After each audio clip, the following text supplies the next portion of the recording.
Olá, meus amigos e amigas, estamos aqui em mais um podcast, o nosso MCast, hoje com a presença querida, ilustre, o irmão que eu tenho, Marcos Choi, foi presidente da OAB de Amazonas, quando eu estive à frente da OAB de São Paulo, hoje conselheiro federal por Amazonas, presidente da Comissão Nacional do Exame de Ordem, e ele está em São Paulo hoje, vindo de Paris. Ele foi correr uma maratona em Paris. Além de tudo, é um grande esportista.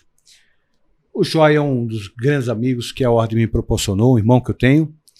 E, Choi, quero dizer da alegria de tê-lo aqui hoje. Muito obrigado, e até com o sacrifício de ter vindo direto aqui antes de voltar para Manaus. Meu amigo Marcos da Costa, Marcão, prazer muito grande atender essa convocação sua.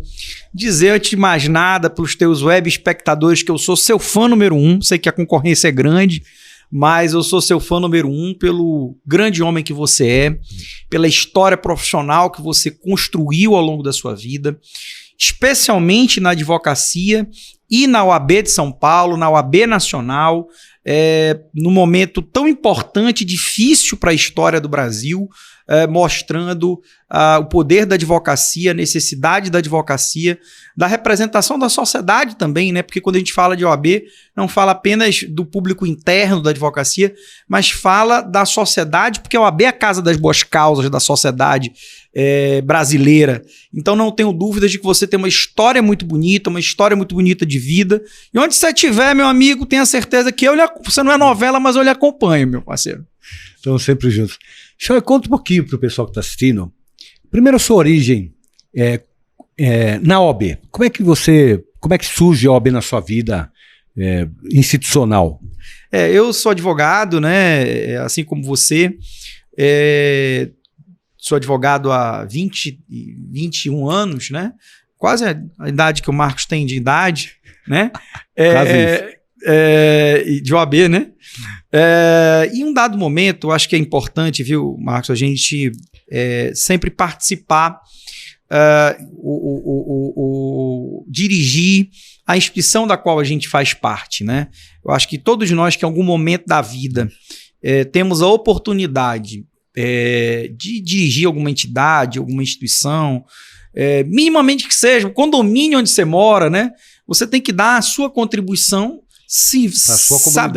saber que aquela condição é uma condição temporária, mas que naquele momento histórico você dá a sua contribuição. E você é uma grande inspiração para mim como dirigente de ordem, que não tenho dúvidas de que você tem uma história de contribuições com a advocacia paulista e com a sociedade, também com a sociedade paulista. E da mesma forma, em algum momento da vida, eu me interessei em participar da ordem, tive na militância da advocacia, como professor universitário, recebi um convite do meu amigo e irmão Simonete Neto, que é irmão do Beto Simonetti, que é o nosso presidente nacional da ordem, para ser vice-presidente da OAB do Amazonas. Já comecei como vice-presidente, e na sequência tive 2 mandatos de presidência na ordem. Nesse momento eu estou como conselheiro federal da nossa OAB pela seccional do Amazonas, sou um dos conselheiros federais pelo Amazonas. Aí um abraço aqui, né, a Patrícia Vanzolin, nossa presidente da OAB de São Paulo, e aos conselheiros federais aqui de São Paulo. Dizer que foi uma honra muito grande, é uma honra que você experimentou isso, né, de dirigir os seus iguais, né?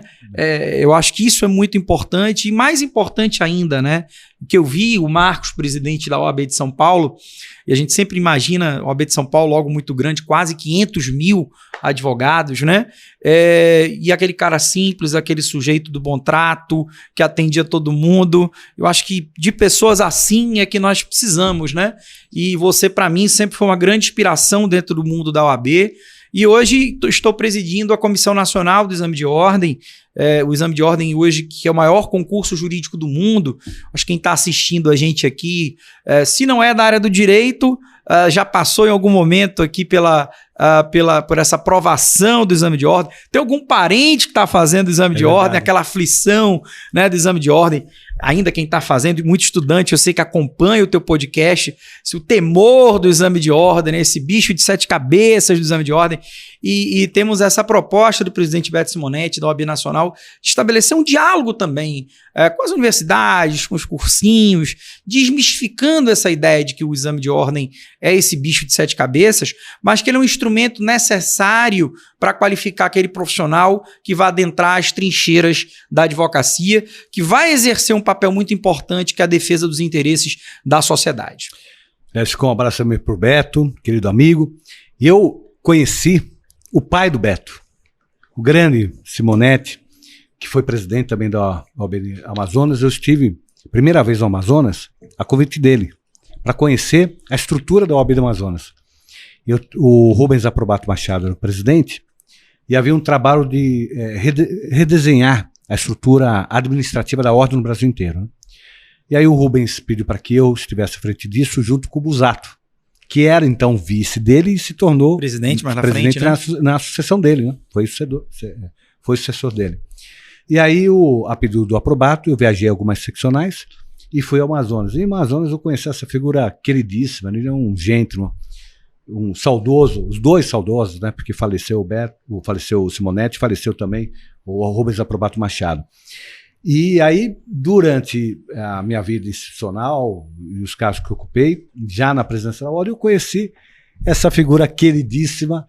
Ele fala de mim, na verdade, que é querido no Brasil inteiro, é ele. O Choi, entre os presidentes de seccionais daquele nosso tempo, o Choi é disparadamente aquele que é mais querido. Todo mundo gosta do Choi. Não há quem faça uma crítica ao Choi, exatamente por essa forma tão gentil, tão generosa, como ele se expressa em relação a todos. E eu queria, Choi, entrar um pouquinho no assunto do exame de ordem. Eu, quando fiz o exame de ordem, a minha advocacia é anterior à sua, né? Nós estamos beirando a mesma idade ali. Até há uma diferença. Quando eu fiz o exame de ordem, nós tínhamos a fase do exame oral, né? E que hoje é inviável, hoje é simplesmente inviável. Mas o que eu quero dizer é o seguinte: o exame oral, naquele momento, apesar da tensão que existia, o contato do examinador presencial com o examinado, de alguma forma ajudava a diminuir a tensão, né? Porque o examinador, a maioria deles, né, porque tinha aquele mais chatinho, né, mas a maioria deles era compreensível, estava vendo ali um futuro colega, né? Procurava criar um ambiente amistoso, porque a ideia da ordem, como você disse, não é prejudicar ninguém. A ideia da ordem é proteger a advocacia e proteger a cidadania. Hoje é mais difícil, hoje é impossível, o exame oral é impossível, pelo número de candidatos que nós temos. E a preocupação que você está tendo de redesenhar, junto com o Beto, o exame para proporcionar essa visão, uma visão mais humanitária, né?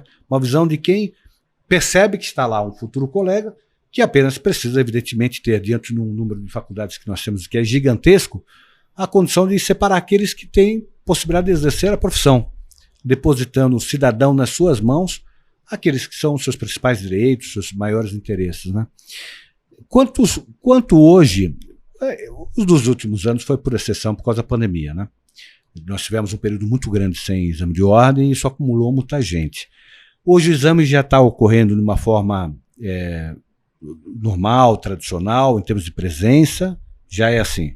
Isso. Para que a gente possa entender, e eu sei que muita gente está acompanhando, e às vezes não é da área do direito, está acompanhando aqui, o exame de ordem, na realidade, é um exame para que o bacharel em direito ingresse nos quadros da Ordem dos Advogados. E aí fazer uma menção que todo mundo, poxa, mas ele já não termina a faculdade de direito, ele já não pode ser advogado. Curso de direito nenhum forma advogados, né? Curso de direito forma bacharéis em direito. Aliás, no mundo. Isso não é no Brasil. Exatamente. Isso é um mundo. E o bacharel em direito, para que possa exercer qualquer profissão, ele precisa se submeter a um concurso público. Se ele para ser delegado, ele faz um concurso para delegado, para ser magistrado, faz um concurso para ser magistrado, para ser advogado, faz um concurso para ser advogado. Então não é diferente disso. A grande diferença do exame de ordem, que é um concurso onde ele não concorre contra ninguém, É uma prova de proficiência que ele precisa fazer metade da prova na primeira fase, 80 questões, acertar 40 questões. Ele não concorre contra ele mesmo. E aí, Marcão, há vários mitos em torno do exame, né? Que a OAB tem uma nota de corte ali, gradua a dificuldade, tem que passar X%. Isso não existe. Né? Muita gente diz reserva assim, de mercado. Eu vejo muito, eu ouço muito, poxa, mas o AB quer arrecadar com inscrição para o exame de ordem. Diz, olha, arrecadar por arrecadar, nós arrecadaremos muito mais recebendo a anuidade, né? É verdade. Hoje o Brasil tem 1.300.000 advogados ativos, 1.300.000 advogados inscritos, e os dados da FGV, que realiza o exame de ordem hoje, é que se nós não tivéssemos o exame, nós seríamos hoje 4 milhões de advogados. Então, esse raciocínio ele não vale para o exame, no sentido de que a OAB lucraria muito mais recebendo anuidade de 4 milhões de advogados do que recebendo taxa de inscrição de exame de ordem. Então, assim, hoje o exame é o maior concurso jurídico do mundo, vou fazer esse registro aqui. É um concurso que voltou, graças a Deus, e a gente está vivendo esse momento de retorno à normalidade, né, Marcão? A gente desejou muito isso. Vivemos um período muito triste da história da humanidade, essa grande, acho que talvez seja a maior tragédia que a nossa geração viveu. Certamente. Nós lá no estado do Amazonas somos infinitamente menores do que aqui em São Paulo. Muito, perdemos mais de 100 colegas advogados. Né? Sofrendo. Manaus, no começo da crise, isso, foi porque um foco... porque o advogado, ele não parou, Marcão. Ele continua, teve que atender, teve que ir para a delegacia. Ele precisa ganhar dinheiro. Exatamente. Então, todo mundo parou, a advocacia não parou nesse período. Então, assim, tivemos muitas perdas. Mas te dizer que depois desse momento tão difícil, talvez o momento mais difícil da história da humanidade que a gente viveu, que a nossa geração pelo menos viveu, vivemos esse momento de aparente normalidade, e nesse momento de aparente normalidade, voltamos a ter 3 exames por ano, né? O pessoal até brinca que o exame de ordem é melhor que carnaval, tem 3 vezes por ano. E nós... E 2 vezes, né? E em dobro. Exatamente, tem 2 fases. Tem 2 fases.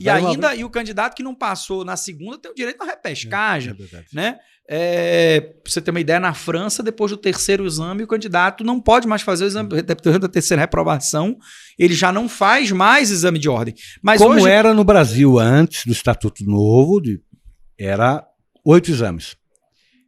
Se não passasse em 8 exames, você não podia mais fazer. Então, para aquele que está ali tentando, né, tem vários colegas, várias tentativas, cada um com suas dificuldades pessoais. Acho que a grande questão da perseverança, né, do sonho de advogar.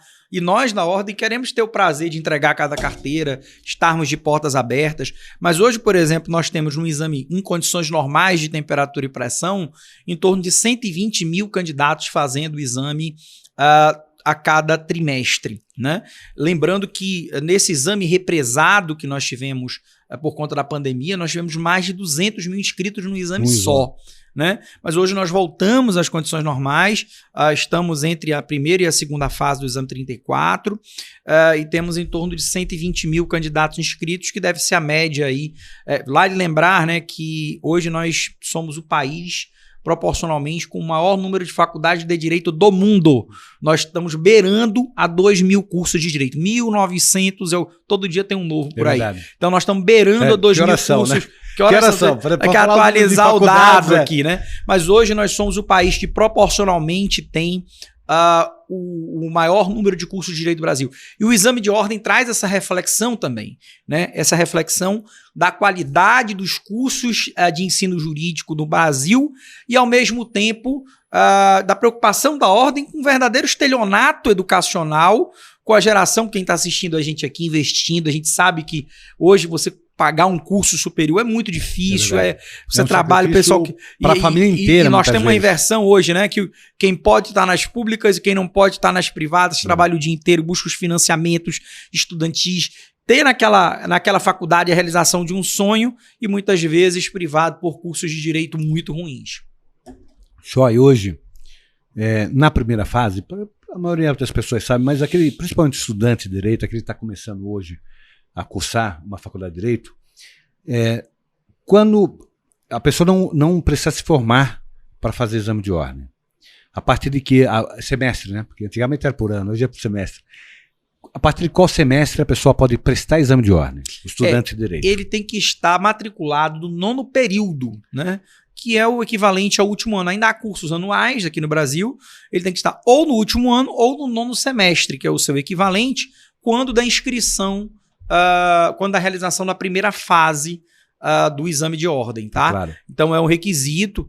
As faculdades até têm uma certa resistência a isso, Marcos, porque às vezes o aluno que vai fazer a prova no exame de no nono período do exame de ordem vai com aquele espírito de treineiro, né? Mas eu vou fazer para ver como é o exame de ordem, né? E quero lembrar que a aprovação do exame de ordem, ele é um dos componentes de qualidade dos cursos de Direito. Hoje, por exemplo, são 2 os componentes de qualidade do curso de Direito, e as pessoas quando vão fazer um vestibular para Direito, vão procurar uma faculdade, precisavam se informar mais sobre isso, inclusive, né? Hoje nós temos 2 componentes de qualidade dos cursos, o índice de aprovação do exame de ordem e o índice do ENAD, o Exame Nacional de Desempenho do MEC, é o antigo provão do MEC, né? Para quem é um pouquinho mais antigo, é um provão do MEC. Mas hoje a OAB, por exemplo, nacional, ela tem um selo de qualidade dos cursos jurídicos do Brasil, que é o selo OAB Recomenda, a partir de um cálculo que leva em consideração o percentual de aprovação no exame de ordem e o desempenho no Exame Nacional de Desempenho do MEC. Pra você ter uma ideia, Marcos, apenas 193 cursos de direito no Brasil, e falei que o Brasil tem quase 2.000 cursos, 193, coisa aí de 10% aproximadamente dos cursos de direito no Brasil detém esse selo de qualidade do Conselho Federal da OAB, que é o selo OAB Recomenda. Mas, repito, a partir do nono período, o acadêmico de direito ele já pode se submeter ao exame de ordem, e aí, né, se conseguir passar, é uma felicidade, né? Porque já termina ali com a aprovação do exame de ordem, já cola grau, já bonitinho para ter. Agora, lógico, a inscrição na ordem está condicionada à colação de grau, né? Ele precisa colar grau em direito para ter. Uma das reclamações que existe nas faculdades é que com a antecipação do exame, se esse bacharel não, se o estudante, por exemplo, no nono semestre, né? Começo do último ano, ele passa no exame, ele se sente desestimulado a continuar a estudar, porque ele diz, olha, eu já fiz aquilo que me interessava, que Marcão, eu sou professor também de faculdade, já ouvi isso. Professor, já passei até na UAB, pô, né? Professor, o senhor que vai me reprovar, né? Isso não tem um lado negativo? Não tenho dúvidas de que existe, né? Mas assim, hoje a gente quando pensa em a gente tem que ser muito conservador sobre o tema exame de ordem, né? Até mesmo quando a gente discute mudanças no exame, o Conselho Federal está discutindo, por exemplo, hoje a questão de inclusão de novas disciplinas no exame de ordem, né? Direito previdenciário, direito eleitoral e direito financeiro. Até nisso você tem que pensar de forma conservadora, porque você tem uma história de pessoas que estão se preparando para isso, né? Hoje você tem um mercado que gira em torno do exame de ordem de muitos cursinhos, né? Porque a questão dos cursinhos são sempre sazonais, dependem muito do lançamento de editais, mas o exame de ordem tem sempre. Então, a expertise de exame de ordem criou cursinhos específicos, um mercado específico para isso. Então, tem muita gente se preparando, estudantes estudando. Então, assim, a gente tem essa visão de que a gente precisa ser conservador quanto ao tema das mudanças do exame de ordem não serem tão abruptas, de forma a não pegar quem está assistindo a gente aqui, o estudante de direito, que te prestigia, de surpresa, né? Mas não tenho dúvida de que há, sim, essa reclamação, especialmente das faculdades, especialmente porque os alunos acabam fazendo, nesse momento, talvez muitas das vezes sem muito compromisso e reduzindo ali o scout da faculdade, o ranking da faculdade lá para baixo, né? E na própria formação do aluno, né? Porque ele se sente desestimulado, né? Ele diz, eu já sou advogado, exato. Vou ser quando pegar a carteira, evidente, mas já cumpri meu papel. Hoje, quais são as matérias que tem na primeira e na segunda fase, hoje? As matérias de primeira fase são matérias referentes ao currículo básico da formação do curso de Direito. Então, hoje, quando a gente fala em inclusão de novas disciplinas, é porque essas disciplinas hoje, que eu mencionei aqui, financeiro, eleitoral e previdenciário, compõem as matrizes curriculares dos cursos de Direito, as diretrizes dos cursos de Direito, mas ainda não estão contempladas no exame, né? É óbvio que de 80 questões que o exame possui, com a inserção de novas disciplinas, você vai ter que diminuir questões também proporcionalmente, né? Por isso que a ideia, se eventualmente essa mudança acontecer, que ela seja aplicado aí com um intervalo de 3 exames para frente, ou seja, de 1 ano para frente. Tá claro. Né? Até para que todo mundo se prepare, está fazendo faculdade, vamos dar uma caprichada aqui no previdenciário, né? Para ver se quando for fazer o exame tá tudo certinho e tal. Então você tem que ter uma preparação do início, né? O acadêmico aprovado na primeira fase se habilita para a segunda fase. Ele, no ato da inscrição, ele pode escolher nessa prova prático-profissional, que é a prova da segunda fase, as disciplinas. Óbvio que existem disciplinas que são mais procuradas e disciplinas que são menos procuradas em segunda fase. Por exemplo, penal e trabalho são as disciplinas muito mais procuradas em termos de segunda fase. Né? Já, por exemplo, direito empresarial, curiosamente, é a disciplina menos procurada na segunda fase. Não é por uma questão de ser mais fácil ou de ser mais difícil, né? Mas é uma questão de familiaridade com os temas, né? E, por exemplo, você tem uma ideia de empresarial, falei que no universo de 120 mil inscritos no exame, pouco mais de 500 candidatos se inscrevem no Brasil inteiro para empresarial.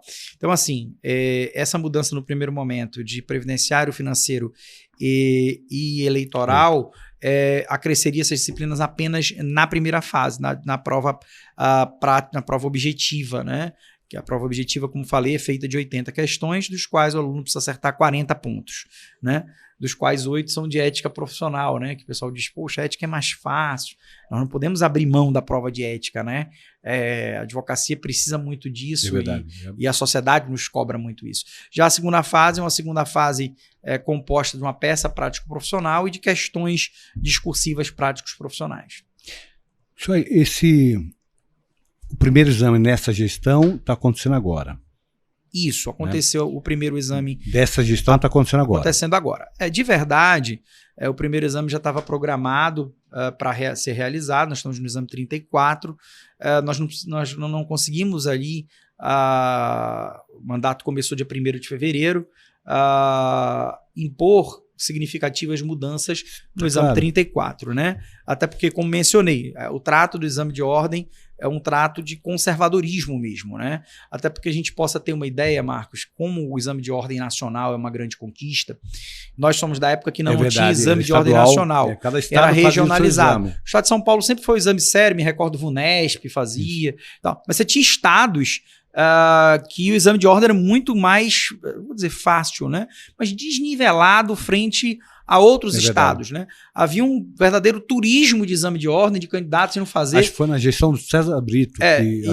Fazendo exame de ordem em outros locais. Cada OAB tinha um calendário próprio do exame de ordem. Então era uma loucura, né? Então hoje você tem, se a profissão é uma profissão nacional, você tem hoje um exame nacional. Mas tudo isso para te dizer de como a gente tem que tratar a questão do exame de ordem com conservadorismo, porque apesar de nós termos hoje, no que eu falei, do maior concurso jurídico do mundo, que é o exame de ordem no Brasil, nós temos um exame com zero discussão de fraude, zero discussão de escândalos. É óbvio que você experimenta crítica, especialmente quando a gente trata de um mercado que o exame de ordem criou, né? Um mercado de cursinhos, de preparação, né? E aí, obviamente, as críticas quanto às questões, a discussão da justiça das questões, que é um curso muito difícil, né? E engraçado, Marcos, todo mundo que passa é aprovado no exame de ordem, defende o exame de ordem cada vez mais disso. E quem ainda está represado ali no exame de ordem, rapaz, esse exame de ordem é um absurdo, né? O pragmatismo, como se olha isso, né? Deixa eu perguntar uma coisa para você, na vivência aqui da OAB de São Paulo. Quando acaba o exame, eu estou perguntando até para as pessoas saberem, né? Porque a gente acabou a primeira fase. A primeira fase é múltipla escolha. Então não tem pedido de revisão, porque é múltipla escolha. Na segunda fase, é a possibilidade da pessoa pedir revisão, se entender que a nota que foi aplicada à prova dela, essa nota não foi a nota adequada. Quando ela pede a revisão, como é que é feito o processo de reanálise da prova? Primeiro que assim, quando é divulgada a prova é feita a partir de um banco de 800 mil questões da FGV. Tá?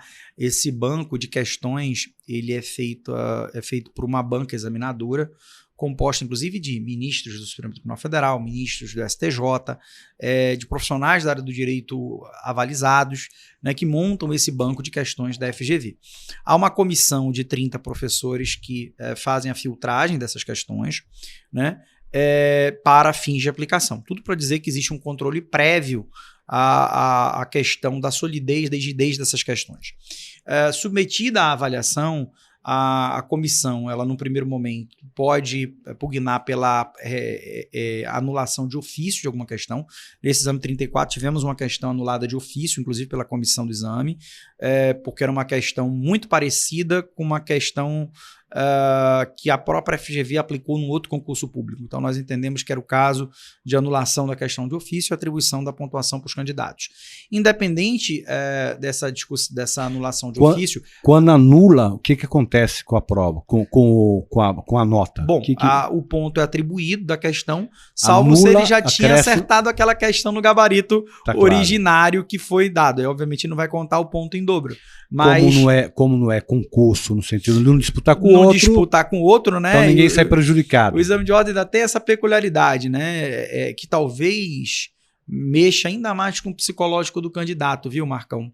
Que é um concurso que ele não concorre contra ninguém. É um concurso que ele concorre com ele mesmo, né? Essa talvez seja a grande dificuldade. E a gente já viveu isso na vida, as pressões familiares. Verdade. Tudo do escritório, ele estagiar no escritório para pegar carteira. Até porque o cidadão que conclui o curso de Direito, não aprova no exame de ordem. E ansiedade para advogar, ele vive um limbo, né? Ele nem é mais estudante, estagiário, não é mais advogado. Ele está naquele limbo advogado jurídico, né? Mas, voltando à tua questão, então nós temos a possibilidade de anulação de ofício da questão, recurso de candidato a questões do exame de ordem da fase objetiva. Então, os candidatos podem recorrer das questões objetivas. Por exemplo, todas as 80 questões da primeira fase desse exame 34 foram objeto de recurso, né? E aí é uma banca de 5 membros que examina a questão dos recursos. Obviamente, numa prova mais objetiva, a questão é muito mais simples de ser esclarecida, né? E aí temos o resultado consolidado da primeira fase. E aí passamos à segunda fase, que é a fase prático-profissional. E aí, obviamente, há um gabarito padrão, né? Do qual é feita uma correção e é lançada a nota de aprovação ou não. E aí, desse gabarito padrão, abre-se prazo também para recurso quanto à prova prático-profissional, né? A comissão, a banca da FGV, reavalia esses recursos, e aí nós temos agora, inclusive, uma outra instância recursal, que é a ouvidoria do Conselho Federal, mas assim, para questões efetivamente teratológicas, né? Ninguém vai discutir a justiça ou não das decisões em face das decisões já da banca examinadora, né? Mas às vezes, objetivamente, uma falha no somatório dos pontos, algo dessa monta, o Conselho Federal, que detém uma delegação das OABs seccionais para a realização do exame de ordem, tem esse último controle por meio de um recurso para a ouvidoria do Conselho Federal quanto ao conteúdo dessa correção.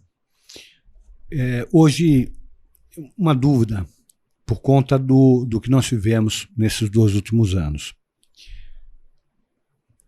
Não tivemos aulas presenciais, né? Nós tivemos aulas virtuais.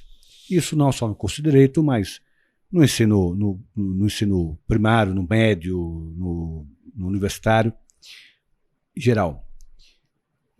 O efeito disso vai ser perceptível nessa prova agora, não é isso?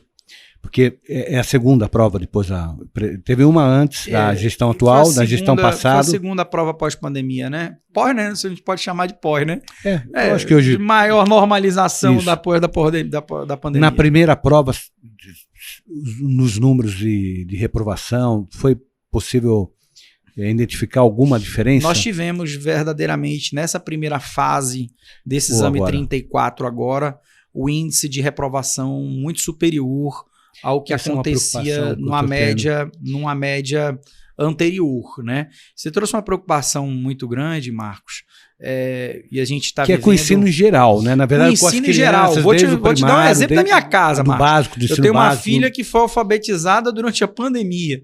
Uma filha de 7 anos que foi alfabetizada, 7 anos agora, mas que fez a alfabetização durante a pandemia. Um desastre. Como é que ela chama? Né? Maria Júlia. Maria Júlia, um beijo.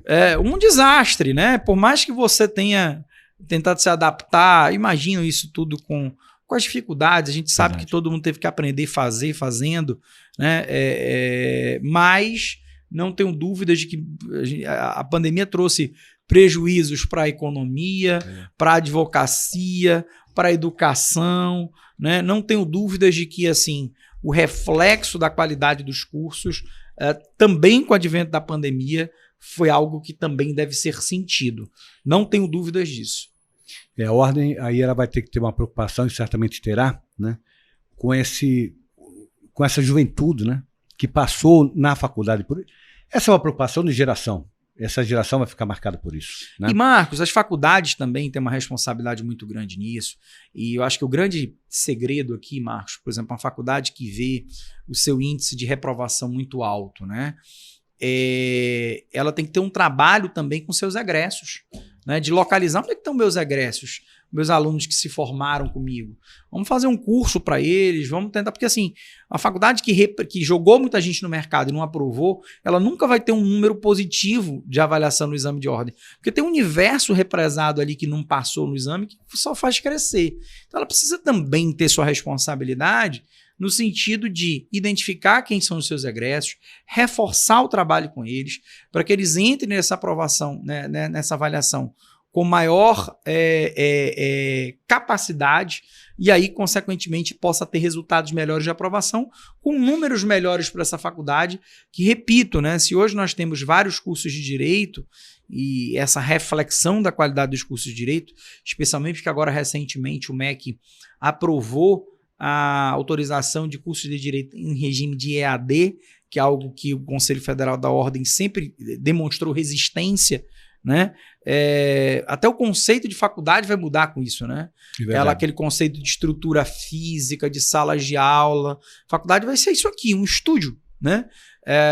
Um estúdio, mas sem um contato físico, sem o debate físico, e até que ponto isso vai ter um reflexo na formação desse profissional. A gente já está sentindo isso forçosamente com a pandemia, com os resultados do exame de ordem. A gente espera que seja algo absolutamente pontual deste exame. Repito, ninguém aqui graduou o nível de dificuldade do exame para ser mais fácil, mais difícil. Nem pode, né? Nem pode, né? Até porque a ideia, meus queridos amigos, é que a gente possa receber todos os colegas de braços abertos. Nós já vivemos essa experiência antes. Verdade. Sabemos o quão difícil, o quão desesperador é essa fase, né? E temos essa empatia de nos colocar no lugar do outro. Mas, ao mesmo tempo, os nossos compromissos com a qualidade de ensino, com a qualidade do profissional que adentra nos quadros da ordem, desse profissional que vai falar em nome do cidadão, né? Eu tenho uma preocupação, Choy, que é o seguinte: nós vamos enfrentar, o Brasil vai enfrentar, o mundo vai enfrentar o efeito da pandemia na área do ensino. Insisto, não é na faculdade de Direito, é no ensino básico, é no ensino fundamental, essa geração, ela vai ter que se adaptar, né? Aqueles que estão aí na formação, as escolas vão ter que buscar fazer a sua compensação para fazer com que aquele período inicial, né, no caso da sua filha, 7 anos, foi alfabetizada em cima disso, né, ela possa não ter prejuízo na sua formação. No que diz respeito ao curso, o único curso, aliás, tem 2 hoje, né? O curso de Direito e o curso de Contabilidade também tem exame, né? Não é só o curso de Direito, hoje o curso de Contabilidade também tem. Eu tenho uma preocupação que é, diante dessa dificuldade, voltar a ter aqueles parlamentares populistas que, visualizando um volume grande de pessoas que estão com dificuldades passando o exame, voltem a propor aquilo que foi feito no passado, eliminação do exame de ordem, o que seria um desastre em termos até da própria democracia brasileira, porque nós seríamos pessoas com condições de exercer a advocacia do ponto de vista formal, mas que, em termos de qualidade, não teriam menor possibilidade, se tivesse exame, de receber nas suas mãos depositar nas suas mãos os interesses de terceiros, né? Isso é um problema que eu vejo com muita preocupação, confesso a você. De verdade, Marcos, hoje qualquer cidadão com uma formação mínima consegue, no universo de cursos de direito que existem hoje no Brasil, consegue adentrar numa faculdade de direito, né? Um número grande de cursos de direito, a necessidade de mercado, eu entendo, dos cursos, de sobreviverem, de captar alunos. E aí a missão que eles têm é de nivelar esses alunos e entregar profissionais melhores, né? Eu acho que esse é o desafio. Não importa como você recebeu esse aluno, mas a forma como você vai entregá-lo para a sociedade. Esse compromisso eu acho que é muito importante, né? Acho que a educação como um todo, como você falou, é uma preocupação desse pós-pandemia.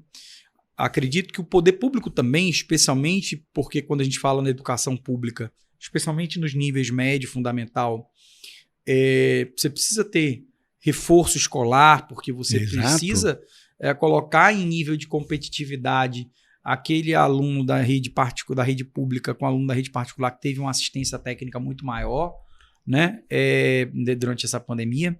Mas voltando à questão dos cursos de direito, os cursos têm que ter essa preocupação com esse nivelamento dos seus alunos, né? Porque, repito, qualquer cidadão ali hoje, de menor formação que tenha, consegue entrar no curso de Direito e consegue levar adiante, empurrar com a barriga um curso durante 5 anos, né? E aí, no final desse curso, tem a frustração da não aprovação no exame de ordem, ou não, porque o exame, Marcos, ele é treinamento, né?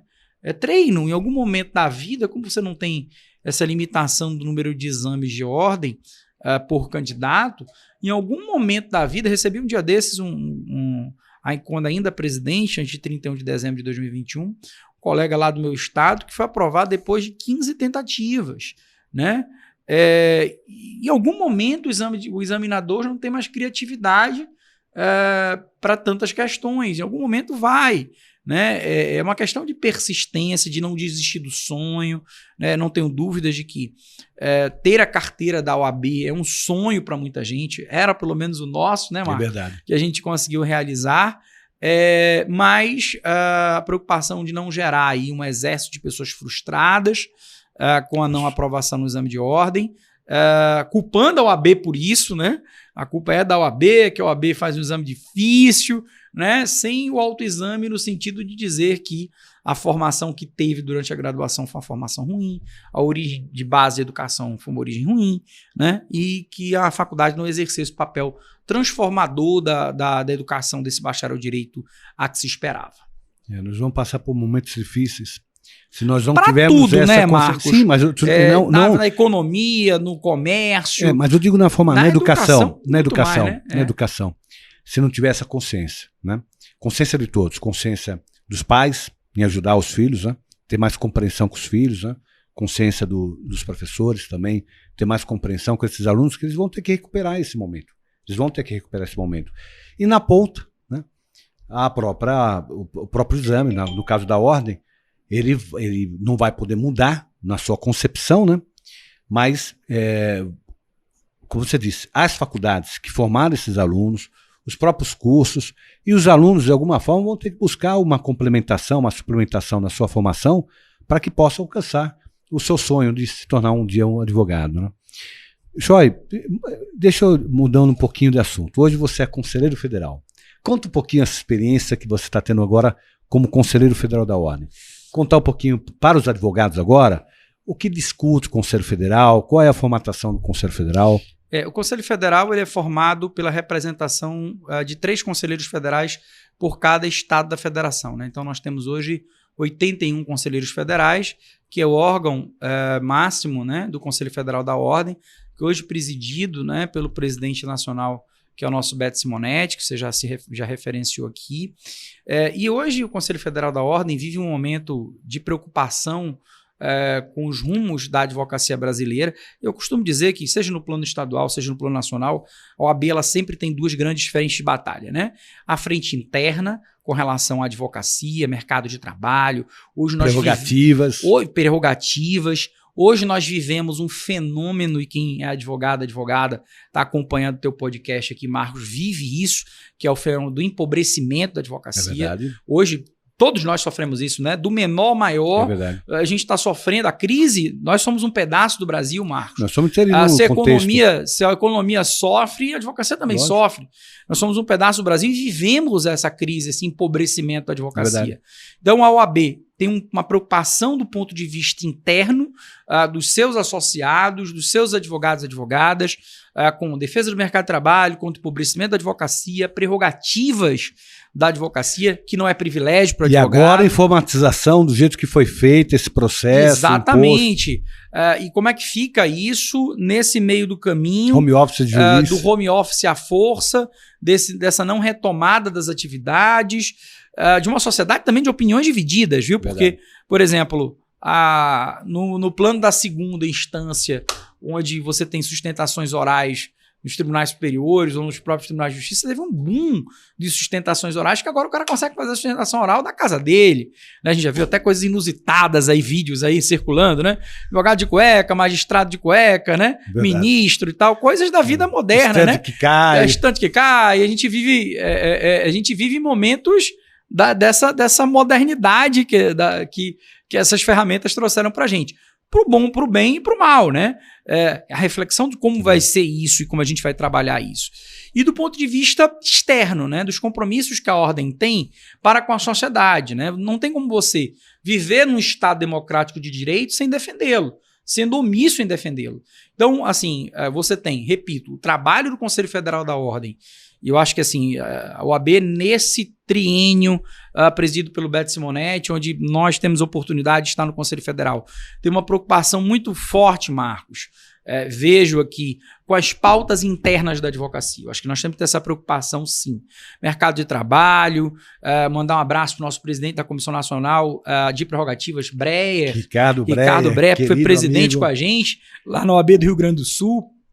Mas te dizer que, assim, as preocupações hoje com a pauta interna, a advocacia cobra muito isso da gente, né? A gente cobrava como presidente aqui, vem cá, é uma OAB nacional, não vai defender a questão das nossas prerrogativas, não vai defender a questão do mercado de trabalho, vai fazer o quê com relação ao empobrecimento da advocacia? Então, a advocacia, esses 1.300.000 advogados brasileiros, nos cobram muito, né, essa pauta interna da advocacia. E do ponto de vista externo dos compromissos da ordem com a sociedade, vejo no Beto, nosso líder na presença do Conselho Federal, um papel de construção de pontes, né?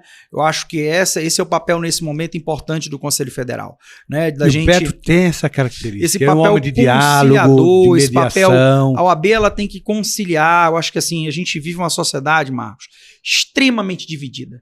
Essas divisões, elas são muito ruins, né? Vou usar aqui, todo mundo é São Paulo, todo mundo é Palmeiras, ou todo mundo do Rio é Fla-Flu. A gente vive essa eterna divisão que para a sociedade faz muito mal, né? Um advogado famoso que foi presidente dos Estados Unidos, Abraham Lincoln, já dizia, né? Uma casa dividida não para em pé, né? E o papel da ordem, tradicionalmente, eu lembro de grandes oradores, grandes discursos que nós tivemos na época da ditadura militar, né? Quem levantou a bandeira da pacificação do país foi a ordem, né? A ordem serviu de mediação. A ordem negociou a volta da democracia. A ordem se colocou à disposição da sociedade como interlocutora junto ao governo militar, né? E daí nasceu a lei da anistia, daí nasceu a própria LOMAN, a própria Lei Orgânica da Magistratura, para fortalecer a justiça, nasceu um diálogo com a ordem. Enfim, esse foi o papel tradicional da ordem. E o Beto, eu falo como amigo de quem o conhece, o Beto tem esse perfil. O Beto tem o perfil de alguém conciliador, de diálogo. Ele certamente ocupará esse espaço que eu também acredito, nesse momento, é o papel da ordem. E é a entidade para exercer esse papel. Não há outra entidade no Brasil que possa exercer esse papel de mediação que a ordem pode ter. E eu acho que a sociedade, todos nós, né, Marcos, estamos muito cansados dessa divisão que a sociedade... Está muito chato, né? Essa divisão que a sociedade... É irracional. Eu falo, o outro não escuta, o outro fala, eu não escuta. Eu acho que assim, essa dicotomia esquerda e direita, nós temos que ir para frente, né? Avançar. O que a OAB pode fazer para que a gente possa avançar enquanto Estado de Direito, que a gente possa avançar em nível profissional para a advocacia. Eu acho que essas são as bandeiras da ordem nesse momento. É verdade. Agora, do ponto de vista da prerrogativa, juntando com esse momento de final de pandemia, né, com esse nosso judiciário, né, eu tive, por exemplo, em São Paulo, recentemente, um caso, um colega me ligou, perguntando se o senhor trabalhava na trabalhista, porque ele perdeu o voo. E aí ele não podia chegar no horário da audiência. Eu não faço trabalhista, pedi para uma colega que foi fazer essa gentileza para o amigo e disse, eu cheguei na audiência, estavam as partes, estavam os advogados, estavam os servidores, só que a juíza estava em casa, né, naquela audiência.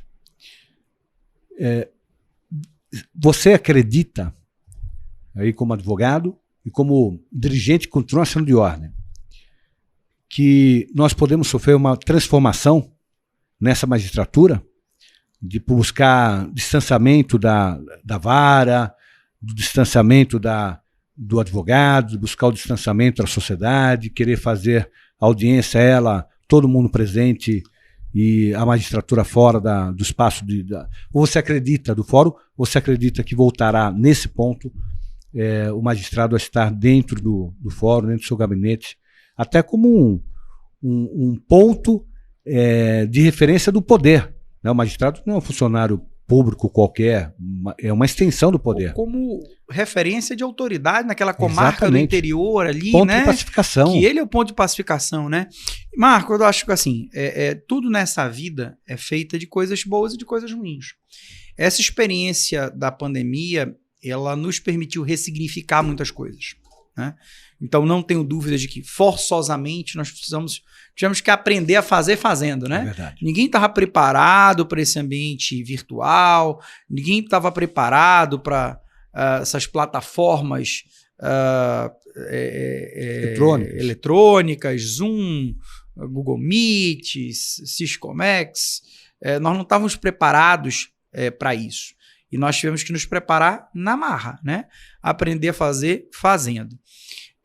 Acho que, por exemplo, em nível de segunda instância, as coisas foram positivas no sentido da potencialidade, pelo menos assim, falo da realidade que conheço do meu estado.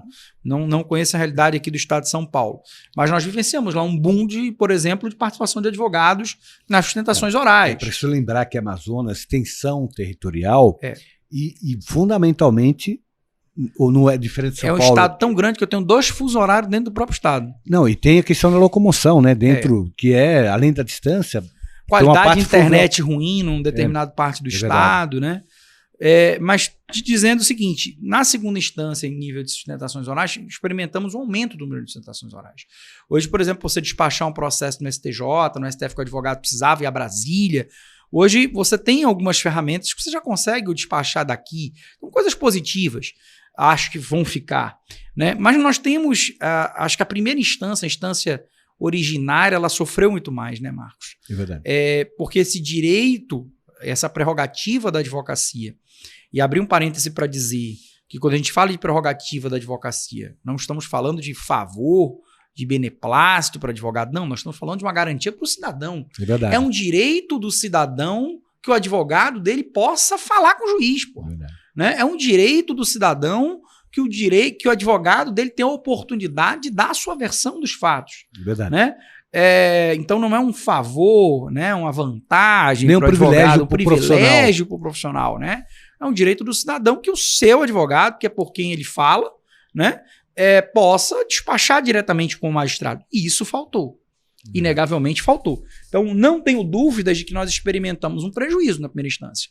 Né? Esse direito de eu despachar com o magistrado, e a gente viu várias coisas, né? A gente gravando vídeo, QR Code nas peças, mas qual é a garantia de que aquilo vai ser escutado, né? De que aquilo vai ser visto? Então, assim, óbvio que no auge da pandemia, algumas experiências foram positivas.